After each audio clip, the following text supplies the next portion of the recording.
Stories মানে স্টোরির মূলত স্টোরি টাইপের কোনো কিছু এগুলো তৈরি করতে পারবেন, যেমন ফেসবুক বা ইনস্টাগ্রামে বেশি শেয়ার করা হয়।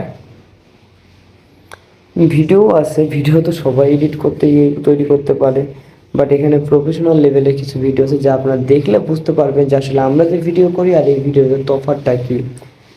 এই যে ইউটিউব থাম্বনেল, এই যে আমি যে ভিডিওর থাম্বনেল আপনি দেখছেন, থাম্বনেল দেখে ক্লিক করছেন, সেই ভিডিওর থাম্বনেল আমি এখান থেকে তৈরি করি নাই, বাট এখান থেকেও করতে পারবো। হ্যাঁ, আমি কিন্তু কিছু কিছু ভিডিও থাম্বনেল আমার আগের যে চ্যানেল আছে ওই চ্যানেলে আমি হচ্ছে কিন্তু ক্যানভা থেকেই থাম্বনেল তৈরি করতাম, বাট এটা করি না, এটা তো অন্যান্য সফটওয়্যার দিয়ে করছি।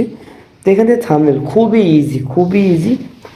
এই যে লোগো, লোগো তৈরি করতে পারবেন, আপনি ফেসবুক আইডির জন্য লোগো তৈরি করতে পারবেন, অ্যাজ ইউজুয়াল বিজনেস কার্ড তৈরি করতে পারবেন, Facebook post, Facebook YouTube banner ইত্যাদি ইত্যাদি, এখানে সব কিছু আছে। এখন কথা